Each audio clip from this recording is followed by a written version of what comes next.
الحمد لله نحمده ونستعينه ونستغفره ونؤمن به ونتوكل عليه ونعوذ بالله من أنفسنا ومن سيئات أعمالنا من يهد الله فلا مضل له ومن يهد الله فلا هادي له ونشهد أن لا إله إلا الله وحده لا شريك له ونشهد أن محمدا عبده ورسوله أما بعد فأعوذ بالله من الشيطان الرجيم بسم الله الرحمن الرحيم ألا إن أولياء الله لا خوف عليهم ولا هم يحزنون صدق الله العلي العظيم وصدقنا رسوله النبي الكريم ونحن على ذلك من الشاهدين والشاكرين والحمد لله رب العالمين. درود پاک کا نذرانہ پیش کرو، پڑھے باز ہے بلند اللہم صلی علی سیدنا مولانا محمد بارک وسلم صلی علیہ وسلم صلاۃ والسلام علیک یا رسول اللہ صلی اللہ تعالی علیہ وسلم.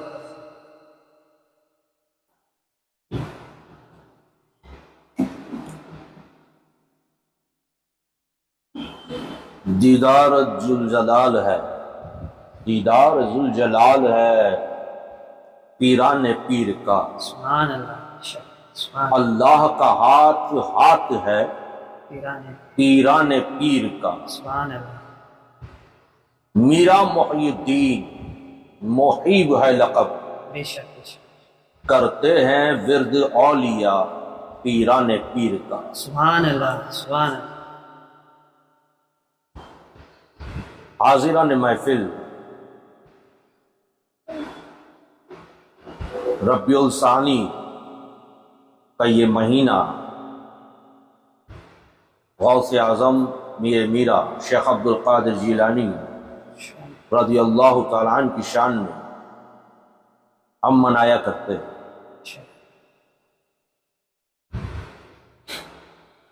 آپ کا لقب محبوب سبحانی، قطب ربانی، سلطان الاولیاء، یعنی جتنے پہلے سلطان ولی گزرے اور تا قیامت تک جتنے آئیں گے ان سب کے سلطان شیخ عبدالقادر جیلانی. سبحان اللہ. سبحان اللہ. اب بات اگر غوث اعظم کی کروں، سلطان الاولیاء کی کروں، یہ تو ہم تقاریروں میں سنتے رہتے ہیں. آپ کی شان بیان کرنے کے لیے نہ تو میرے پاس کوئی زبان ہے، نہ اتنا علم ہے، نہ اتنی حیثیت. لیکن جب بڑوں کی شان کو بیان کرنے کی بات آئے، یہ بتانے کی بات آئے کہ بڑوں کی شان کیا ہوتی ہے اور نہ بتا پائے آپ، تو اس بڑوں سے چھوٹوں کی شان کو بیان کرو. سبحان اللہ. سبحان اللہ. بے شک. یہاں سے وہ بڑے کا مرتبہ پتا چل جائے. بے شک بے شک. اللہ تبارک و تعالی نے قرآن مجید میں فرمایا الا ان اولیاء اللہ لا خوف علیہم ولا هم يحزنون. بے شک. اللہ کے ولیوں کو نہ کسی چیز کا غم ہے نہ خوف. بے شک بے شک. تو غوث اعظم کی بات کروں، یہ بھی کریں گے ہم، لیکن پہلے میں ان سے چھوٹے جو جن کے وہ سلطان، تمام اولیاء کے وہ سلطان ہیں، ان میں سے کچھ اولیاء کا ذکر کر دوں. آپ بات کو پکڑ لیجئے گا، کیچ کر لیجئے گا،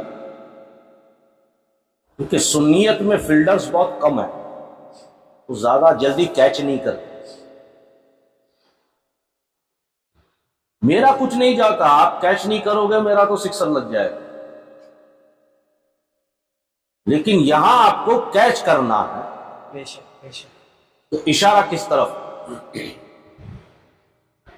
اب سرکار غوث اعظم کی بات کروں تو آپ سنتے رہتے انشاءاللہ کریں گے وہ، اچھا لیکن بڑے کی شان و مرتبہ جاننے کے لیے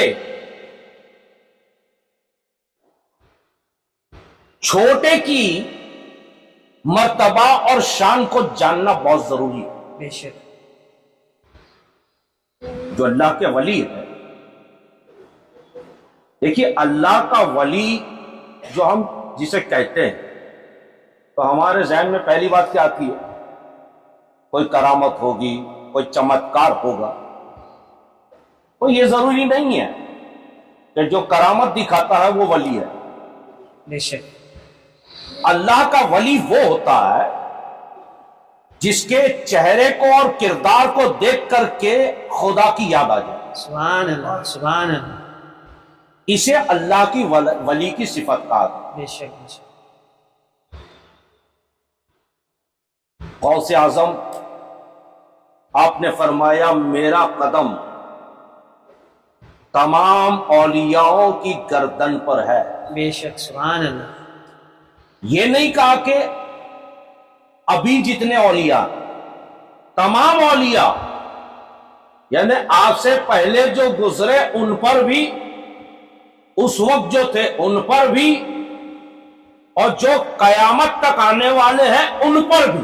بے شک سبحان اللہ سبحان اللہ یعنی جب تک غوث اعظم کا قدم مبارک ان کی گردنوں پہ نہ آ جائے اسے ولی کی سرٹیفکیٹ مل ہی نہیں سکتی۔ بے شک بے شک تو جب آپ نے یہ اعلان کیا کہ میرا پیر تمام اولیاءوں کے گردن پر ہے، اس وقت تو غریب نواز نے بھی اپنی گردن جھکائی بے شک بے شک خراسان کی پہاڑیوں میں، سبحان اللہ لیکن ان سے پہلے جو دنیا سے گزر چکے ہیں، ان سے پہلے جو دنیا سے گزر چکے ہیں انہوں نے بھی اپنی اپنی قبروں میں اپنی گردنوں کو یہ حکم سن کر جھکا دیا، سبحان اللہ سبحان اللہ اور جتنے آنے والے ہوں گے، جتنے قیامت تک آنے والے ہوں گے، ہم دنیا میں آنے سے پہلے کہا تھے عالم ارواح میں ہماری روح وہاں رکھی ہوئی ہے، جتنے قیامت تک آئیں گے تو عالم ارواح میں جتنے تھے، جب غوث اعظم کا یہ فرمان سنا تو ان روحوں نے بھی، جن کو اللہ نے چاہا، ان روحوں نے بھی اپنی گردنیں عالم ارواح میں جھکائی۔ سبحان اللہ سبحان اللہ یہ ایسے ہی معاملے طے نہیں ہوتے۔ بے شک دیکھیے ولی ہوتا کیا، یہ تو ایک ادنا سی کرامت بتا رہا ہوں۔ داتا علی ہجوری رحمت اللہ علیہ، سبحان اللہ آپ سفر میں تھے، ایک جگہ بیٹھے، جب برٹش کی حکومت تھی ہمارے یہاں، ایک آفیسر آیا، آ کر کے آپ کے پاس بیٹھا، اس نے آپ کو نیچے سے اوپر، اوپر سے نیچے دیکھنا شروع کیا۔ اس کو ایک عجیب بات دکھائی دی کہ آپ کے ہاتھ میں تسبیح ہے۔ تو تسبیح آپ سمجھتے ہیں، اتنا تو پڑھ ہی لیتے ہوں گے، وہ تسبیح ہے، یہ والی ایسی والی۔ وہ بار بار وہ انگریز سپاہی وہ تسبیح کو دیکھ رہا ہے، دیکھ رہا ہے، دیکھ رہا ہے، اور جب صبر نہیں ہوا تو کہنے لگا سرکار، حضرت یہ بتائیے یہ کیا ہے؟ اب حضرت تو اللہ کا ورد و ذکر کر رہا ہے تسبیح سے، بتائیے یہ کیا ہے؟ تو حضرت نے، اس اللہ کے ولی نے انگریز کی طرف دیکھا اور کہا کچھ نہیں، اشارے سے کہا، جو اس کے کندھے پہ بندوق رکھی ہوئی تھی اس کی طرف اشارہ کر کے کہا یہ کیا ہے؟ انگریز نے پوچھا یہ کیا ہے، مگر اللہ کے ولی نے کہا جو تیرے کندھے پہ بندوق ہے، اشارے میں کہا یہ کیا ہے؟ اس نے کہا حضرت یہ میرا ہتھیار ہے۔ حضرت نے کہا یہ میرا ہتھیار ہے۔ سبحان اللہ سبحان اللہ اور وہ تیرا ہتھیار ہے، یہ میرا ہتھیار ہے۔ تھوڑی دیر گزری، انگریز کے دل میں پھر خیال آیا کہ یہ میرا ہتھیار، وہ ان کا ہتھیار تو برابر ہے۔